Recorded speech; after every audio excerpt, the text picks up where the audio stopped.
Get on the ground now! Get me now. Wait, I am a doctor. You are under arrest for assault. I did not assault anyone. Rain streaked down the windshield as Dr. Marcus Ellison pulled into the hospital parking lot he owned. Though no one looking at him now would guess it, the blue lights flared behind his car before he even reached the gate. Step out of the vehicle. 2 officers, flashlights, hands already near their HOLSTERS. Marcus froze. He was still in his scrubs, his ID badge visible against his chest. He raised his hand slowly, palms trembling in the glow of the headlights. "I'm a doctor," he said. "I work here." "Sure you do," one officer muttered, circling him. "And I'm the president." The other yanked open his car door, shining a light into the passenger seat. A stethoscope, a clipboard, a white coat neatly folded, none of it mattered. Within seconds, Marcus was shoved against the hood, cold metal biting into his wrist. The wet asphalt smelled of oil and humiliation. He could hear the hospital's night staff watching from the windows, silhouettes frozen, silent. One nurse whispered his name, another turned away. Marcus tried to speak, but a knee pressed harder into his back. "You people never learn, do you?" The cop hissed near his ear.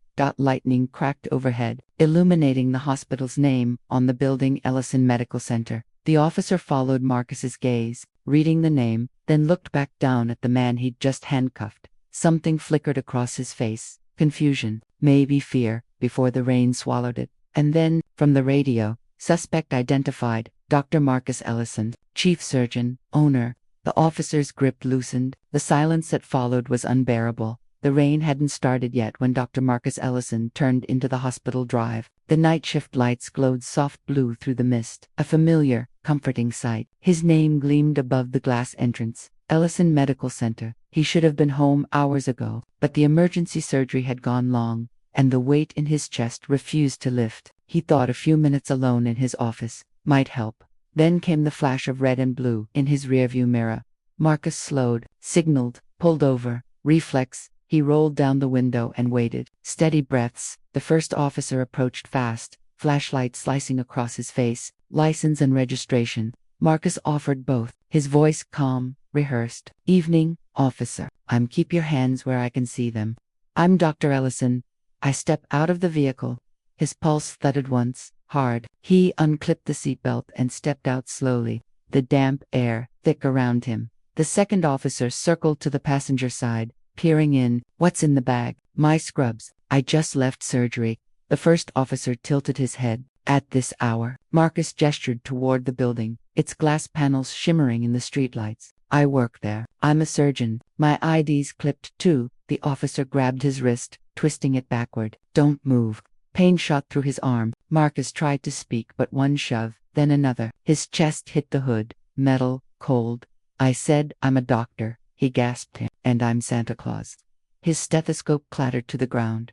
From the hospital entrance, 2 nurses had stopped mid. A security guard stood frozen. Nobody moved closer. Nobody intervened. The second officer rifled through his car, muttering, "Nothing here but medical junk. Maybe stolen." The first said that. Marcus turned his face sideways, rain starting to fall now. The asphalt blurred into reflection, flashing lights, his own eyes, disbelief. "Please," he said quietly, "you're making a mistake." The officer pressed harder. "Funny how you people always say that." The word "you people" lodged deep. He'd heard it before, in elevators, meetings, interviews, but never like this, never with steel around his wrists. He caught sight of his badge on the pavement. The photo ID, his face beside the title, Dr. Marcus Ellison, Chief of Surgery, Officer. Came a new voice, hesitant, from the hospital door. The security guard, finally moving forward. That's Dr. Ellison. He works here." The flashlight wavered. The radio crackled. "Dispatch to Unit 37 confirmation. Subject is Dr. Marcus Ellison, registered owner of Ellison Medical Center." The officer's hand froze mid. The silence that followed stretched until the rain filled it completely. "Release him," the second muttered, uneasy. Cuffs clicked open. Marcus straightened slowly. His wrists throbbed, red bands forming around the skin. "No hard feelings, Doc," the first said, forcing a smirk. "Routine check. You understand." Marcus looked at him, not blinking. "No," he said, voice steady now. "I don't." He picked up his badge. his stethoscope, his dignity, piece by piece from the wet ground, and walked toward the building with no one daring to stop him. Inside the glass doors, he could still feel the rain on his skin, but it wasn't water, it was the residue of every silence outside. The elevator doors closed. His reflection stared back. Surgeon, owner, black man, and for the first time, the titles didn't seem to matter. Marcus Ellison stood in the hospital corridor, dripping water onto the polished floor. The walls were lined with portraits of founders, all white, all smiling. His own photo, added 2 years ago, hung at the end of the hall. He avoided looking at it. The elevator ride up had been silent except for the soft hum of fluorescent lights. His wrists ached where the metal cuffs had pressed deep. His mind replayed every second the flashlight, the word, you people, the way everyone froze. He stepped into the staff lounge. Conversation stopped midst. Eyes flicked toward him, then away.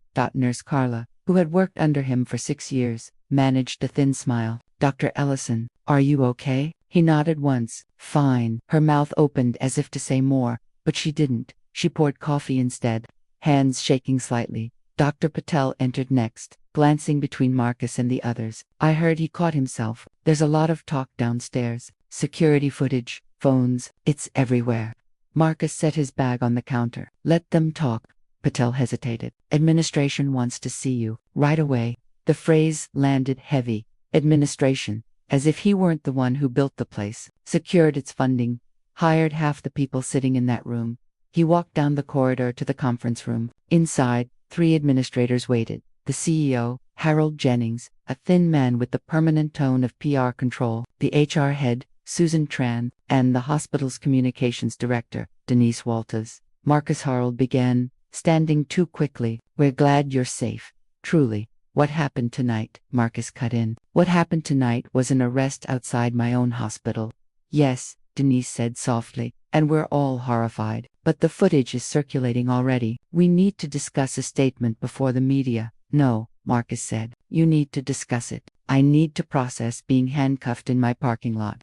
Suzanne folded her hands. Of course, but we have to consider public perception. The hospital's reputation is at stake. He stared at her. You think I'm worried about the hospital's reputation? Marcus, Harold said, voice tight, you're the face of this institution. If this becomes political, it already is. Silence. The clock on the wall ticked once. Loud. Harold sighed. Look, we'll handle this. We'll issue a statement about law enforcement overreach and diversity training initiatives. You don't have to do anything right now. Marcus leaned forward, voice low. You want me silent?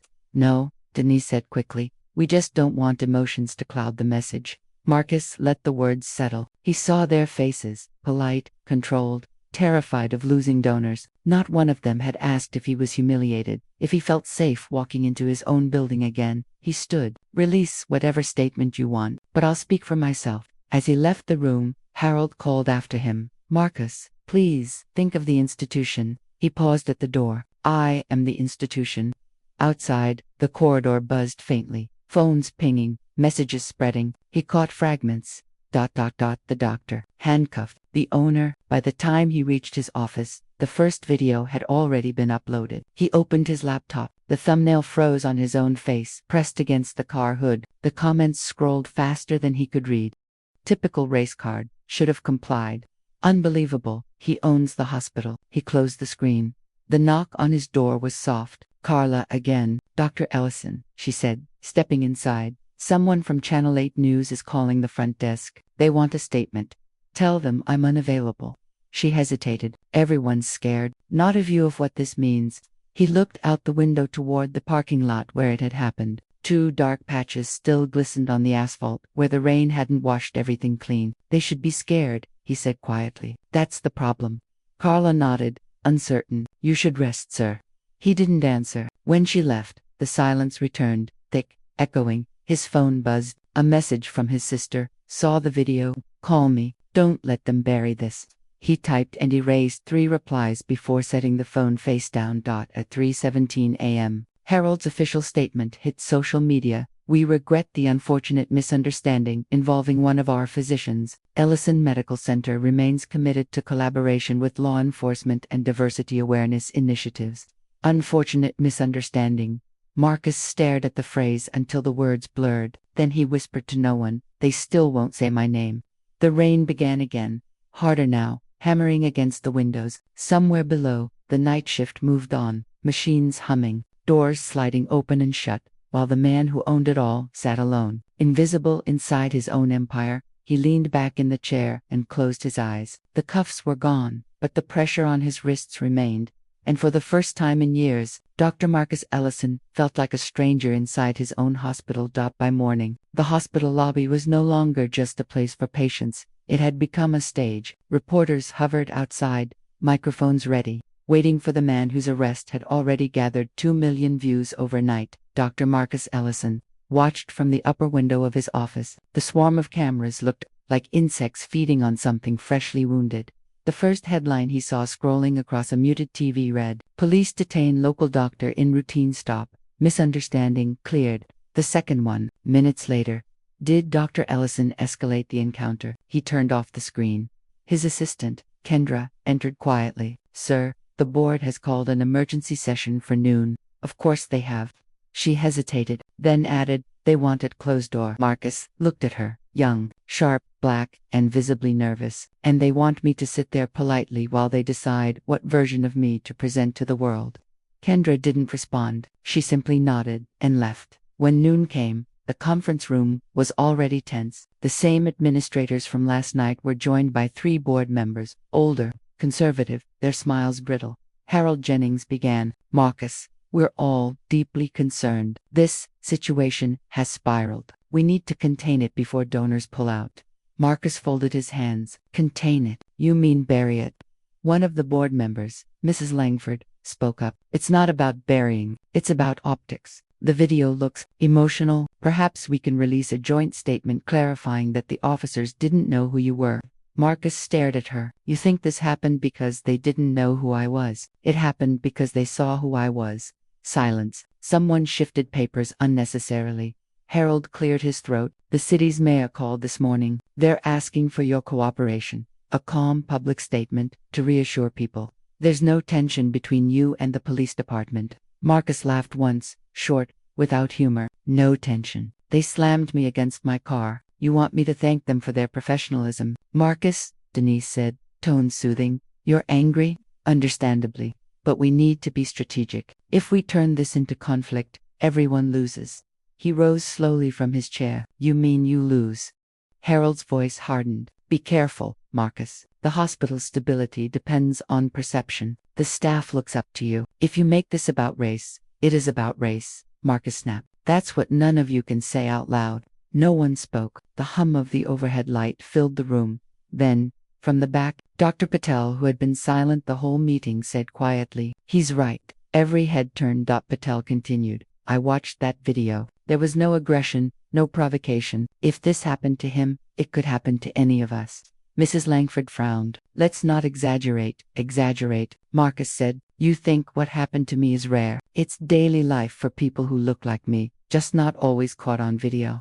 He turned toward the window. Outside, the reporters were still waiting, cameras still glinting. "I built this hospital to serve the community," he said, voice calm now, low and deliberate. "But maybe it's time the community knows what that really means." Denise stood. "Marcus, please." He didn't listen. He walked out, leaving the board in frozen silence. By late afternoon, a new clip surfaced, Marcus stepping outside, stopping before the microphones. His expression was steady, surgical. "I am Dr. Marcus Ellison," he said into the cameras. "Last night, 2 police officers detained me in front of the hospital I own. They didn't see a doctor. They didn't see a man who's spent 20 years saving lives in this city. They saw a color and decided it was threat enough." The reporters erupted with questions, but he raised a hand. "This isn't about me," he said. "It's about the system that makes this normal, about the silence that protects it. I won't be silent." By the time he went back inside, the internet had already split in half. Supporters flooded social media with hashtag "We Stand with Dr. Ellison." Others countered with #respect the badge. At 6 p.m., CNN aired the clip. The anchor's voice was neutral, detached. A local physician alleges racial profiling by police officers in what authorities describe as a misunderstanding. That word again, misunderstanding. Marcus turned off the television and sat in the dark office. The sounds of the hospital faint below him, monitors beeping, carts rolling, life moving on, he whispered into the quiet. They can call it whatever they want. I know what it was. And for the first time since the arrest, the anger gave way to something deeper, a tired certainty that this fight would cost him more than he wanted to admit. 3 days later, the police department held a press conference. Marcus watched it from his office, volume low, coffee untouched. The officers who'd arrested him stood at the podium, side by side, uniforms crisp, posture rehearsed. The police chief spoke first. After reviewing the footage, we've determined that our officers acted within departmental policy. The stop was based on a report of a suspicious vehicle in a restricted lot. Suspicious, his vehicle, his lot, dot. Then the officer with the shaved head, the one who'd cuffed him, stepped forward. We regret that Dr. Ellison felt mistreated. That was never our intention. We were simply following procedure. Felt mistreated. Marcus nearly laughed. The second officer, the younger one, added, in situations like these, tensions can escalate quickly. We asked for compliance. We received resistance. Resistance. The word hit harder than the cuffs had. It rewrote the night, turned his stillness into threat, his voice into defiance. The reporter scribbled, cameras flashed, and just like that, the story shifted from injustice to ambiguity. Marcus muted the TV. He sat still for a long time, before speaking to the empty room. Procedure, he said quietly. That word is a shield. A knock broke the silence. Maya Rivera entered, his lawyer, early 30s, sharp, with the kind of calm that unnerved people who underestimated her. I saw the conference, she said, closing the door behind her. They're building a narrative. I noticed. They'll frame it as mutual miscommunication. You'll be painted as agitated. It's the same playbook every time. Marcus leaned back, tired. You think they'll get away with it, unless we force accountability. Yes? He looked at her, searching. You really think there's a way to win this? There's a way to expose it, she said. Winning depends on what you're willing to lose. She laid a folder on his desk, printed screenshots, police memos, early witness statements. Internal Affairs is opening a review, she said. But it's just optics. They'll find no fault. Then, what's next? Civil action, public testimony, media leverage. But it'll get ugly. Marcus stared at the folder without touching it. It's already ugly. Maya nodded. Then, at least make it useful. Later that evening, as rain returned, always rain, always that sound, Marcus drove home. A small protest had gathered outside the hospital gates. Dozens of people with signs, justice for Dr. Ellison, end profiling, doctors, not suspects. He rolled down the window slightly. A young man shouted, "We're with you, Doc." Marcus gave a small nod but didn't stop. He wasn't sure if he wanted solidarity or silence anymore.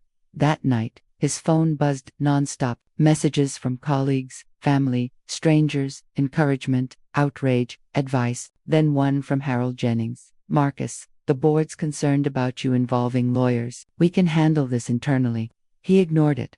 Instead, he opened the folder Maya left. Inside were police statements, carefully worded, clinical. Subject appeared nervous, failed to comply immediately. Raised voice, possible smell of alcohol unconfirmed.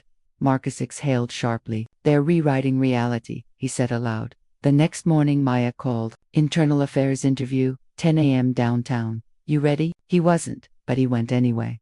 The interview room was windowless, painted the color of fatigue. 2 investigators sat opposite him, recorders on the table. Investigator 1 began. "Dr. Ellison, we appreciate your cooperation. We're just trying to establish the facts." Marcus folded his hands. "The facts are simple. I was pulled over outside my own hospital. I identified myself. I was handcuffed anyway." Investigator 2 scribbled something. "The officers say you appeared agitated." "I was humiliated," Marcus said. "There's a difference. They claim you stepped toward them. I turned to speak. They interpreted it as aggression." Marcus's voice dropped. "Aggression looks different depending on who you're looking at." The first investigator paused, uncomfortable. "Dr. Ellison, we're not here to discuss social dynamics." "Yes, you are," Marcus interrupted. "That's exactly what you're here to discuss. You just don't want to call it that." The second investigator leaned back, defensive. "Sir, please understand, officers make split-second decisions based on perceived threat." Marcus's stare was cold. "Then maybe you should ask why I'm always the one who looks like a threat." Silence. The recorder clicked faintly. When the session ended, Maya walked him out. "They weren't listening," he said. "They weren't supposed to," she replied. "They were recording a performance." Back in the parking lot, Cameras were waiting again. A reporter shouted, "Dr. Ellison, do you forgive the officers?" He didn't answer. Forgiveness was a luxury of those who hadn't been on the pavement. That night, he sat alone in his study. The world outside seemed louder now. Phones, news anchors, protests, apologies from people who didn't mean them. On the screen, one final headline glowed. Police union supports officers in Ellison case. They followed procedure. Marcus closed the laptop. Procedure, he whispered again. Always procedure. And somewhere deep inside, something colder than anger began to form. Resolve. He picked up his phone and called Maya. "Let's go to court." The boardroom was full when Marcus walked in. Suits, tablets, bottled water, the illusion of order. Harold Jennings stood at the head of the table, voice smooth, rehearsed. "Dr. Ellison," he said, "thank you for joining us. We need to discuss your position in light of recent events." Marcus didn't sit. "My position." Harold gestured toward the others. "There's growing concern. Media attention has intensified, and we've had multiple patient cancellations. The board feels it may be best for you to take temporary administrative leave." "Temporary," Marcus repeated, meaning indefinite. "No, of course not." Susan Tran interjected quickly, "Just until the investigation clears. It's standard procedure."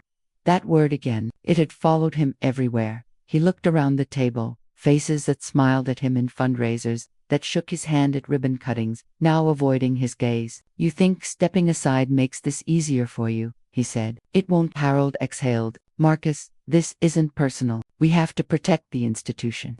Marcus's voice was steady. "Protecting the institution means protecting the truth, not hiding from it." Denise, the communications director, tried a softer tone. "You're exhausted. Take a week. Let us handle the noise." "The noise," he said, "is people seeing what I've lived with for years." The silence thickened. Harold's expression hardened. "Marcus, don't make this adversarial." He smiled without warmth. "It already is." From the corner, one of the younger board members cleared his throat. "With all due respect, Dr. Ellison, the hospital's ownership structure doesn't give you unilateral control over operational decisions." Marcus turned slowly toward him. "That's not quite accurate." The young man frowned. "Excuse me." Marcus reached into his briefcase and pulled out a folder, a single sheet inside. He placed it on the table, sliding it forward. "That's my controlling share agreement, filed 5 years ago when the last round of investors withdrew." Harold's jaw tightened. "You never mentioned, you never asked." Susan leaned in, reading the document. Her voice faltered. "He owns 51%. Marcus met Harold's eyes. "So if we're talking about decisions, I'd say I still have some say in how this hospital operates." The room froze. The power dynamic flipped like a switch, the kind of moment you could hear. Finally Harold said, "You're making a mistake. Going public with this will alienate our partners. I'm not interested in partners who stay silent about injustice." He gathered the folder, stood, and walked toward the door. Before leaving, he turned back once. "You all wanted to protect the institution. Consider it protected. I built it." He left them staring, their composure cracking behind their professional stillness. Outside, in the hallway, he found Carla waiting, anxious eyes wide. "Sir, are you okay?" "No," he said, "but I'm clear." Later that day, he met Maya in her office. The walls were lined with case files and protest photos. "They tried to sideline me," he said, "told me to step down. I reminded them who owns the building." Maya smirked. "You're not subtle, are you?" "Not anymore." She pushed a document toward him. "Good. You'll need that energy. The city's Civil Review Board has scheduled a deposition next week. Both officers will be there." Marcus stared at the paper. "Good. I want them to see me, unhandcuffed." Maya's voice softened. "Be ready, Marcus. They'll twist everything, your tone, your posture, your success. They'll try to make you the problem." "I already am," he said. To them, that night, he drove home through downtown protest signs flashing by, his face now printed on cardboard and headlines. His name had become a symbol, something larger than the man beneath it. At a red light, he looked out the window. A teenager stood in the rain holding a sign, "We believe you." "Doc," their eyes met for a second, a silent exchange heavier than any speech. When he got home, the quiet was unbearable. He sat at his kitchen table, still in his suit, staring at his reflection in the window. The house was filled with his success degrees, awards, photographs of lives he'd saved. None of it shielded him from the memory of that knee pressing down, that voice whispering, "You people." The phone buzzed again. Harold. He let it ring. Then another call. Unknown number. He answered this time. A male voice. Low. Nervous. Dr. Ellison. Yes. Pause. I'm Officer Blake. I was there that night. I can't say much, but things aren't what they're saying in the reports. Marcus sat up. What do you mean? I shouldn't be calling, the voice said quickly. But they're hiding footage. The dash cam. It shows everything. You didn't resist. Where is it? Silence. Then buried in internal affairs. You didn't hear that from me. The line went dead. Marcus sat frozen. For the first time in weeks, anger gave way to something else. Purpose sharpened into clarity. He called Maya immediately. We're not waiting for the system, he said. We're exposing it.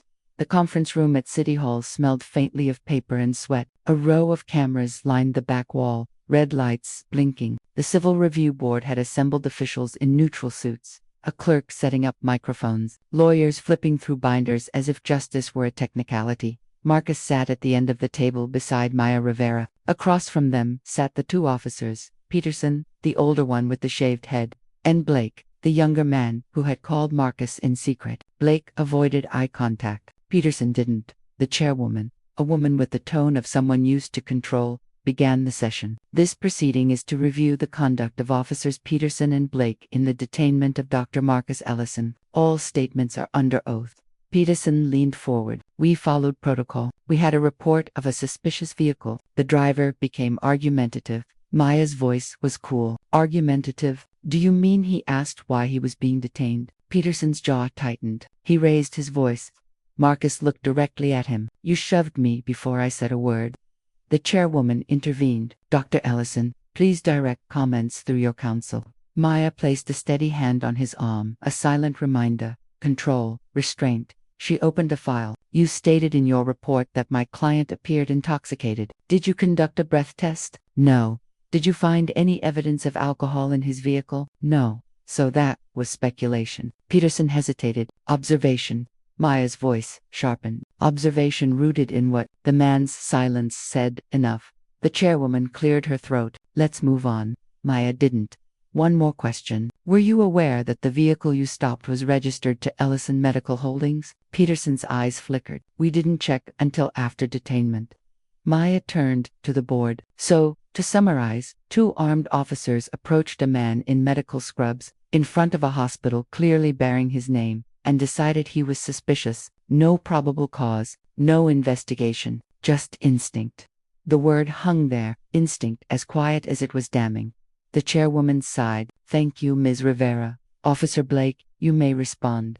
Blake's hands shook slightly as he adjusted the microphone. I want to clarify something. Dr. Ellison didn't resist, he complied. Everything happened fast. Peterson shot him a glare sharp enough to cut glass. Continue, officer, Maya said gently. There's dashcam footage. Blake said, it shows the entire thing. I filed it. It should have been reviewed. The chairwoman frowned. We've seen the footage provided by Internal Affairs. Blake's voice dropped. Then, you didn't see all of it.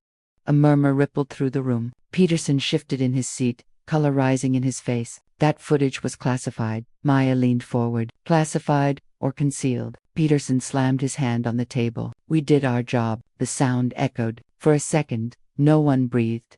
Marcus spoke for the first time since the session began. His voice was low, steady, lethal in its calm. Your job was to protect, not humiliate. The chairwoman's gavel struck once. Order, but the tension had already ruptured. Peterson's composure cracked. You think you're better than us because you wear a white coat. You people always play the victim. The words detonated in the silence. Every head turned toward him. Cameras zoomed in. The clerk's pen froze mid-scribble. Maya didn't move. She let the words hang. Let everyone hear what Marcus had lived. The chairwoman's face went pale. Officer Peterson, you are out of order.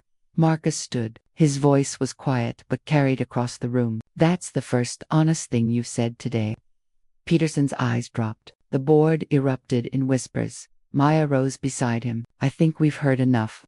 The session adjourned in chaos, reporters shouting, flashes popping. As Marcus and Maya stepped into the hallway, the noise of cameras crashed against the walls. Maya spoke first. You lost your temper. I didn't, Marcus said. He did. She allowed herself a small smile. That was better than any statement I could have written. Outside, Protesters were waiting again, but this time, they weren't chanting for proof, they were chanting for justice. Marcus walked past them, the sound of their voices rising like a tide. For the first time, he didn't feel like prey. He felt like the storm. The video began with static, the harsh hiss of radio chatter, and the jitter of a dash cam lens adjusting to nightlight. Then, clarity. Two officers stepping out of a cruiser, a black man in a white coat, standing beside a silver sedan.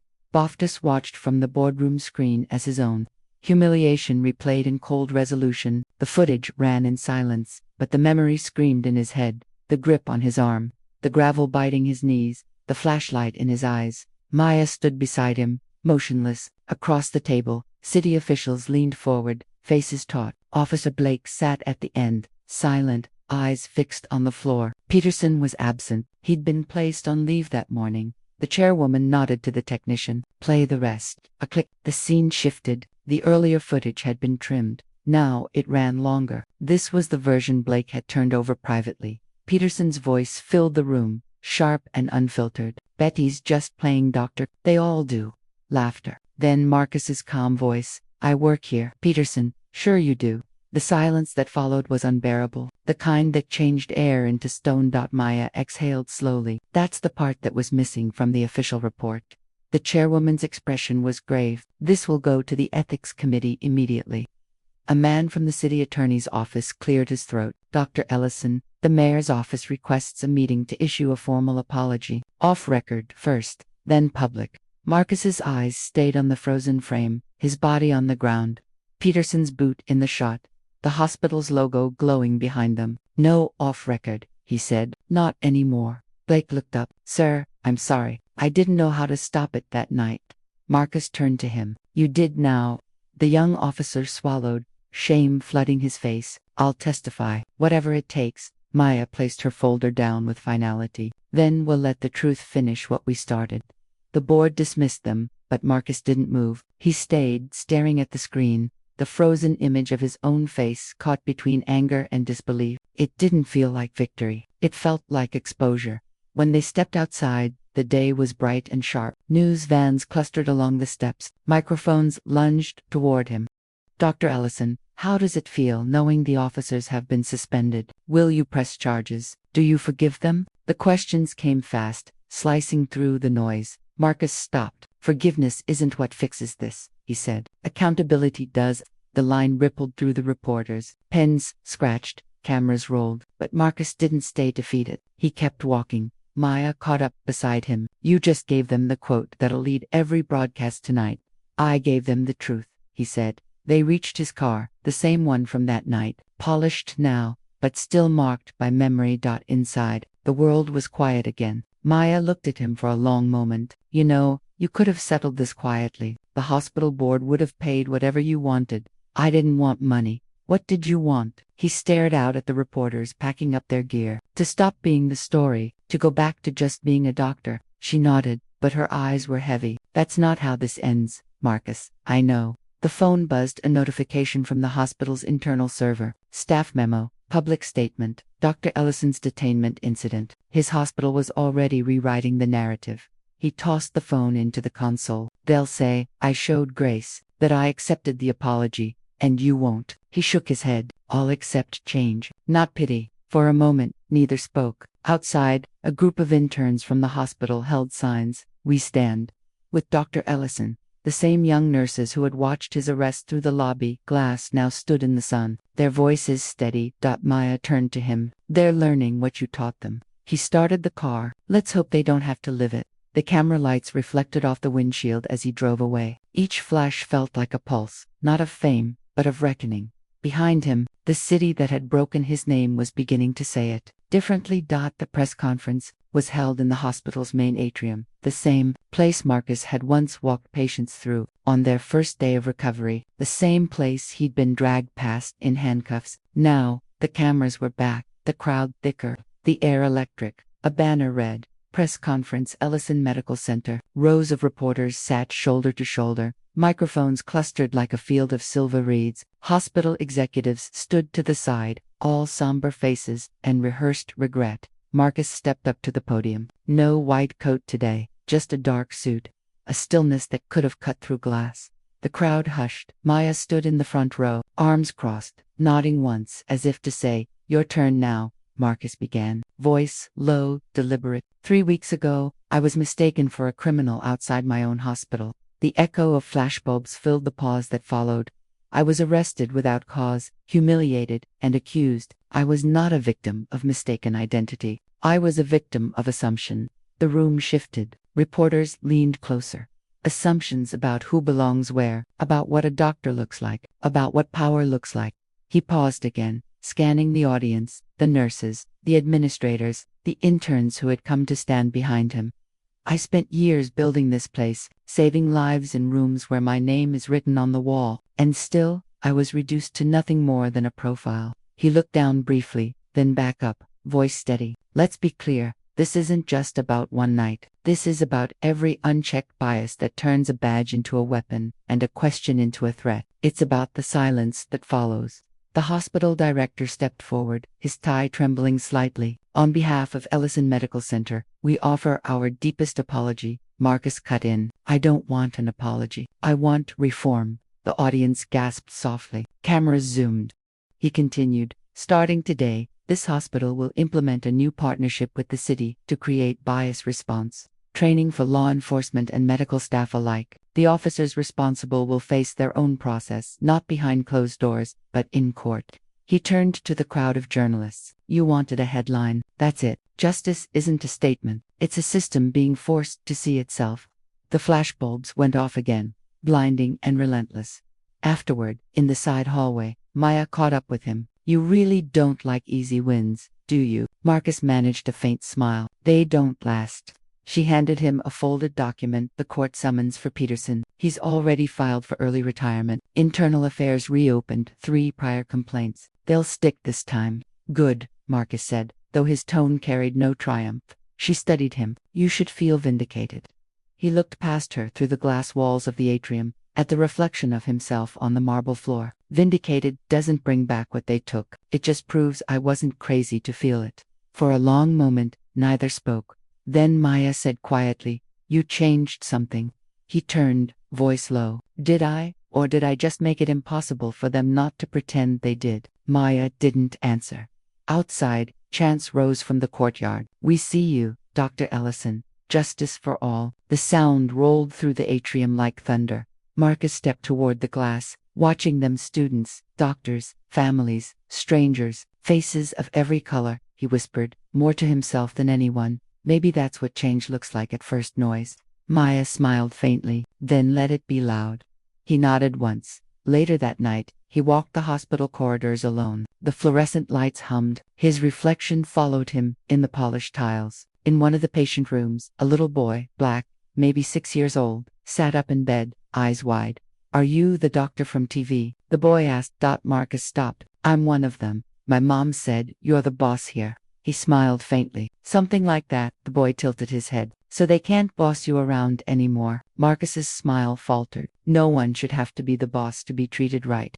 The boy nodded, satisfied with the answer. "You look tired, Mr. I am. Then you should rest. My mom says doctors need sleep so they don't mess up." He laughed softly, the sound breaking the quiet. "Your mom's right." As he left, the boy called after him, "You're the good guy, right?" Marcus paused in the doorway. "I try to be." When he stepped outside, the night air felt clean. The city hummed around him, distant sirens, flashing lights, the noise of a place that might finally be learning. He didn't look back at the hospital. It would stand on its own now, out in the sky. A faint blue glow caught the glass facade, the name Ellison Medical Center shining above the street, no longer a mark of pride or pain, but proof of endurance. The courthouse smelled of old carpet and bureaucracy, dust, metal detectors, burnt coffee from the vending machine, the kind of place where truth wasn't spoken, only negotiated. Marcus sat behind the plaintiff's table, hands folded, expression unreadable. Beside him, Maya flipped through her notes. No longer the fiery advocate from the press conference, but something colder, sharper. Across the aisle sat Peterson, flanked by a department attorney. His face was drawn, older now, arrogance thinned by weeks of exposure. The judge entered. Everyone rose. "Case number 3187, the clerk announced, Ellison versus Peterson." The gavel fell once. The sound cut through Marcus like a flashback, the sound of power claiming silence. Maya stood. Your Honor, we're here not for vengeance, but for acknowledgement. My client was publicly degraded, restrained, and accused under the color of authority. This case is not about one man's anger. It's about the systems that fed it. The judge nodded. Proceed. Peterson's lawyer rose. My client has expressed remorse. He has already resigned from duty. The incident, though unfortunate, was not racially motivated, but a result of miscommunication. Marcus's knuckles whitened. Maya didn't blink. She pressed play on the courtroom monitor. The footage again, Peterson's voice, the laughter, the shove, the sound of the cuffs. This time, the court sat still. Even the air seemed ashamed. When the video ended, Maya spoke softly. That's not miscommunication. The judge's eyes hardened. Officer Peterson, do you wish to make a statement? Peterson stood. He looked like a man balancing between guilt and habit. I made a mistake. I thought I was doing my job. Marcus met his gaze. Your job was to protect me, not destroy me. Peterson opened his mouth, but no sound came out. He sat down. The judge leaned forward. This court finds the conduct of Officer Peterson to be unlawful and racially prejudiced. His badge represented the city's trust, and he violated it. Maya closed her file. Marcus didn't move. Dr. Ellison, the judge continued, while no sentence undoes what was done, know that the law slowly, imperfectly bends because people like you force it to. Marcus gave a small nod. He didn't trust himself to speak. The gavel struck again. Peterson's face fell. He was escorted out by 2 deputies, a reversal of roles that offered no joy, only symmetry. When the courtroom emptied, Maya looked at Marcus. It's over. He shook his head. No, it's just documented. She watched him gather his things. You're not satisfied. I'm not supposed to be. They walked out into the city's glare. The courthouse steps were lined again with cameras, supporters, the faces of those who'd turned his story into a cause. Reporters shouted questions. Do you forgive him? Will you keep working with the city? Are you proud of what you achieved? Marcus paused at the top of the steps. The crowd waited. He spoke quietly, almost to himself, but the microphones caught every syllable. Justice doesn't heal. It just stops the bleeding long enough for the next wound.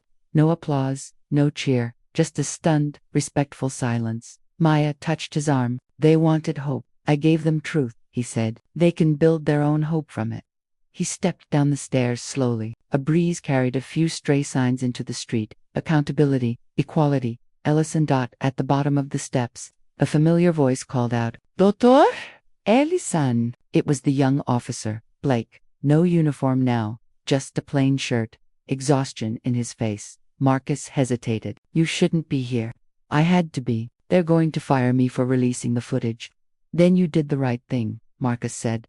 Blake's voice cracked. I'm sorry for all of it. Marcus nodded. So am I. But sorry doesn't fix what silence let happen. Blake nodded once, swallowed hard, and walked away.